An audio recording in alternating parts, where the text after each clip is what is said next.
Hey, what is going on everybody? It is Nolan, or the Optimistic Gamer here, and welcome back to the Optimistic Survival series. And oh, how great it is to finally be back in our world after a little hiatus, and boy, do we have a lot of changes since our last episode. A lot of Minecraft changes, some new updates, and lots of new features. So I figured, what better way than to spend our first episode back after a few months than by going through all of those changes and reviewing what we have, taking a look at everything, all the new features, because, like I said, there are a lot of them. Of course, one of the more notable changes as of recent is the addition of the spear, which we are going to craft. We are going to waste no time in doing so. For that, we are going to need a couple of sticks, and we are going to need a diamond, because we are not going to short ourselves on the precious materials. We are also going to need a netherite ingot, which, luckily for us, we have an abundance of course not as many as we would like to have, but still a very good amount. With all of that made, we can take our diamond spear and turn it into a netherite spear, which we will need the upgrade module as well. We will of course find a handful of those over here in our monastery. We're gonna need to make some more of those.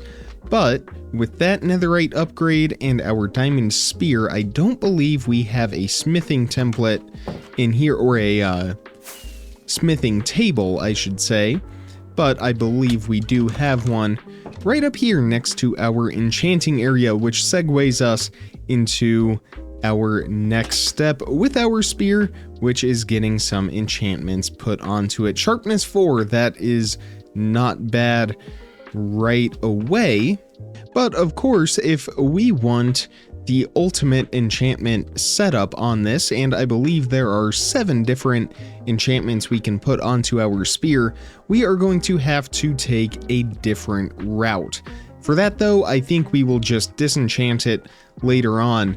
For now, I think we will go ahead and take that sharpness 4 enchantment. I don't know if we have any mending books up here, and I don't know if we do have a sharpness 5 book actually, so we may just omit the enchantment table and go straight into the sharpness 5, but I might actually just go through, since we are at it, and see what all we can put onto here. I'm not sure where we have more mending books, if any, so I might go trade with a villager real quick. I will double check over at our storage facility, but I think we are going to omit the fire aspect. Not really interested in that, but we have knockback 2, unbreaking 3, looting 3, and sharpness 5. Of course, the one enchantment, which we do not have, and we are also going to need a villager for over at our trading hall, is the lunge 3 enchantment, which will allow us to take our spear, and when we are running, well, it would appear as though we cannot do it while we do not have that enchantment, but we would be able to lunge ourselves and project ourselves over small distances. Not really a huge deal since we have elytra, which our durability is getting a little low on that, so we will need to take a trip to our XP farm here pretty soon. But with the elytra, it is not really an issue. It's more of just having that brand new enchantment. So if we do have any mending books, I believe they would be back here. And it does not appear as though we do. Of course, that is probably the most important enchantment, especially considering the fact that we spent a netherite ingot on that. So I'm gonna go grab a mending book, get this enchanted, and we will test out our new weapon. Alright, our spear is all enchanted. We've got some fantastic enchantments on that, so I say we go and test this out. The sun is setting. It will give us a good opportunity to do that. In the meantime, we can take a look at some of the other new features that have been added since the last time we were in our world, including a lot of different copper features.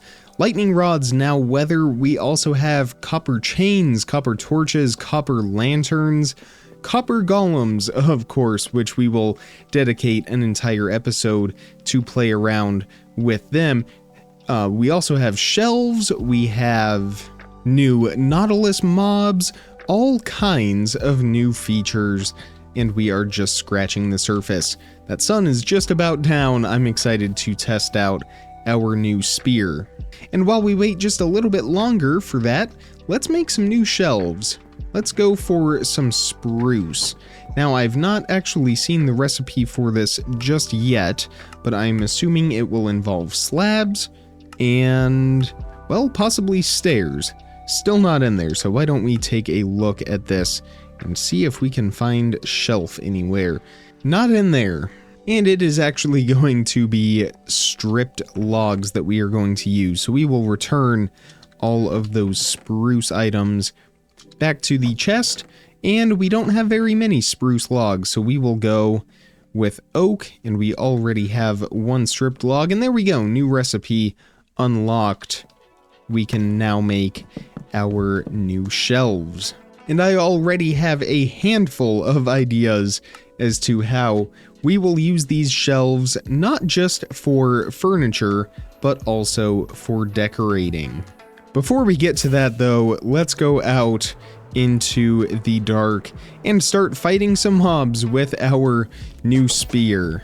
So why don't we actually get some momentum going with our elytra and see how many mobs we can spear at once. Hey, how about that? We can just kind of charge right into a creeper with the spear, and before it has a chance to detonate, we can do all of the damage that we need to do. I'm trying to get a hang of the controls a little bit. There we go. Let's do the creeper. Nice. So it does have a fairly large hitbox to it, and of course, if we want to do close combat, we certainly can. I clearly need a little bit more work with the spear before I can say that I am a talented user, but for now, we will move on to another portion of the episode, which, as I mentioned before, would involve our shelves. Now, of course, this just means another item that we can use to add some more texture to surfaces. They are very flat. They are only 4 pixels across, I believe, or 5 pixels. Yes, they are 5 pixels across, which means they are about a third of the thickness of a block. Great for blending onto surfaces such as our house, and I really do like the way that looks. Of course, we already have so much texture on our house as it is, but it is always great to get a little more on there. That is not the only thing that the shelf can do though. Obviously, it is a shelf, which means we can store items on it. Up to, I believe, 6 stacks, or is it 3 stacks? 3 stacks of items on a single shelf. 3 items across, which is absolutely fantastic, and we can retrieve our items by right-clicking them with an empty hand. So it is definitely great to have all of those shelves now. We have them in all of the different wood types except for the nether woods. I don't believe these shelves are available as a nether wood, but I suppose we could go ahead and test it out just to see. I am curious about this now. And it looks like they are available in the nether woods, which means that we now have, I believe, is it 12 different variants of shelves. And of course, one of the most notable changes from the update prior to these spears is the changes and additions of copper and its functions in the game, which I am very excited about. We have already done a little bit of building with copper, but not to the extent that we can now. Why don't we fly up to our 1.21 building that we built about a year ago or maybe a year and a half ago, and check this out. Of course, we included a lot of copper details in here, copper trapdoors and different grates and things like that. We used the lightning rods upside down as some decorations, but now, with the addition of copper lanterns, we can go through and replace the normal lanterns with copper lanterns. We can add some copper golems as some gargoyles up here at the top of the roof and pose them in really fun ways. And we can certainly use copper chains to our advantage. So I think we will also be revisiting this structure in the next few episodes and maybe finally give it an interior as well, because we have not yet done that, but it definitely needs one. And of course, another major change that is going to impact us quite heavily is the addition of copper armor and copper tools. Copper tools aren't really going to impact us at all, but as we continue to embark on our journey of getting all combinations of armor trim on every piece of armor in the game, a new set of armor is going to add quite a bit of work to our collection over here. We have plenty of copper. I don't think that is going to be an issue for crafting all of the armor here, but when we go to add all of the trims, we are going to need quite a bit more netherite to do so. But again, that is another episode or two later on in the future, or perhaps a live stream task that we will work on then. And of course, we are, again, not going to get into copper golems today, but in line with that topic, we also have copper chests, which have been added to the game, which are crafted with a normal chest and I believe 8 copper ingots surrounding them. These can oxidize. I believe we can wax them if we grab some wax, and it is nice that we are finally getting a little bit more use for our honeycomb finally with the amount that we have. But if we shift click that, we can wax it. That should stay nice and shiny for us.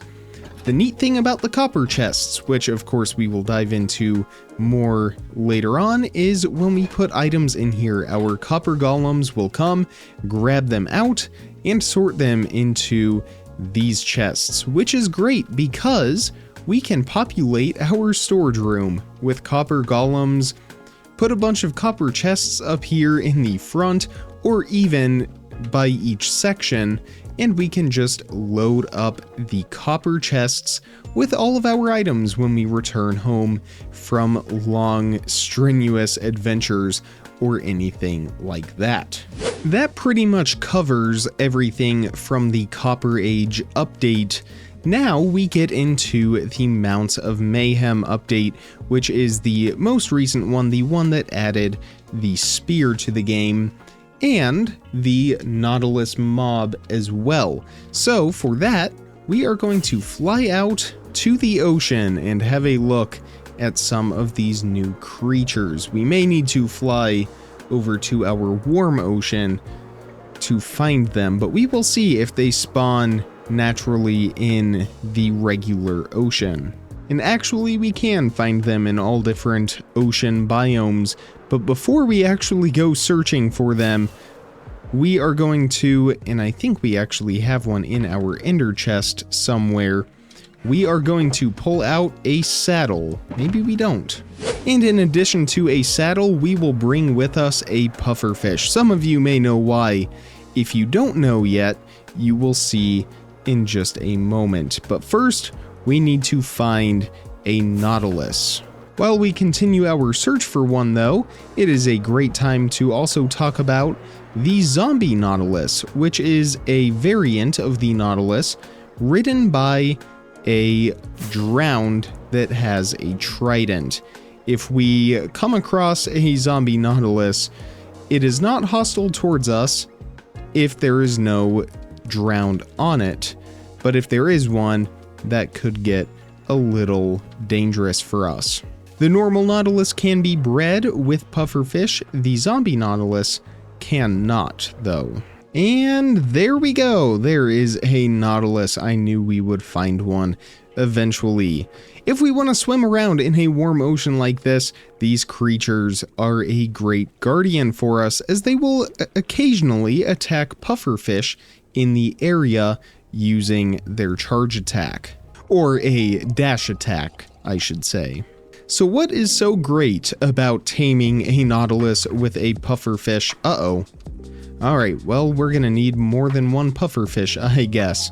We may just return to a Nautilus in another episode, but I will continue to talk about them. What is so great about taming them and putting a saddle on them and riding around underwater?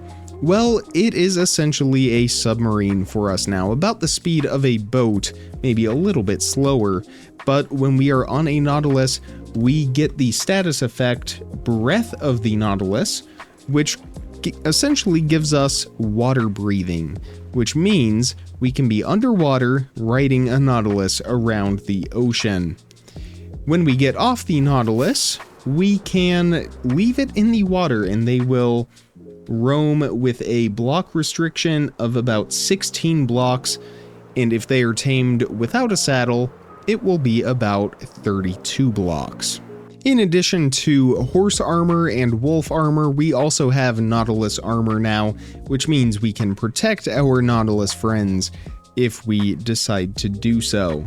But that covers the addition of the Nautilus in a nutshell, or should I say, a Nautilus shell. But for our next area that we are exploring, part of the newest update, we are traveling to the desert, because skeletons no longer roam the desert at night. The mob that we instead have to look out for is the parched, the desert variant of the skeleton. Similar to the husk, when we are shot by a parched, we will receive a hunger effect. Or not a hunger effect, a weakness effect. So it is a little bit different from the husk, but they will not burn in the sunlight, and they are, again, another mob that is making this biome even more unforgiving. So not only now are there no trees, but there are a handful of mobs that will not burn in the sunlight that you have to watch out for. Another mob that I don't know if we are going to encounter or not, but we will certainly fly around and try to find one, is the new camel husk. The zombie camel, essentially. Zombie horses were one of the additions to the update. We can now encounter zombie horses, but in addition to zombie horses, here we go. We have zombie camels with husks, wielding spears, and parched, shooting arrows at us, and if we are not keeping our wits about us, that can get dangerous very, very quickly. The camels are very quick, faster than we can sprint, so we certainly want to look out for them. However, with our own spear, we can use it to defend ourselves against the charging camel, as long as we stay away from all of the other threats. I need a lot more practice with that spear. Well, that takes care of that essentially, but that is the camel husk. Not a dangerous mob on its own, but when ridden by a husk with a spear, like I said, it can get deadly very, very quickly. The camel husk cannot be bred, nor can it be tamed. However, I believe if we throw a name tag onto it, we should be able to keep them from despawning. So it may be a mob that we add into our zoo. We will have to see. So I say we head out of this desert and back home to safety. I will meet all of you back at our valley. And back in the comfort of our own home, how great it is to be back. That is where we are going to call it for today. Like I said, we have a lot of fun new stuff to check out in the next few episodes. We're going to dedicate an episode to the Copper Golem. we are going to dedicate an episode, of course, to our copper house over on the top of the hill over there, a episode dedicated to the zoo and all of the new mobs which we will include over there, including the Nautilus and the Camel Husk, as well as the Zombie Horse if we decide to do so. But lots going on. It is so great to finally be back, and I anticipate on making videos at least a couple times a week, so definitely look forward to that. I will let all of you know when I decide to get back to live streaming. My schedule is a little tight to do that at the moment, but until then, stay tuned for all of our survival episodes. If you enjoyed today's video, definitely hit that thumbs up button and make sure you are subscribed so you don't miss out on content as soon as I publish it.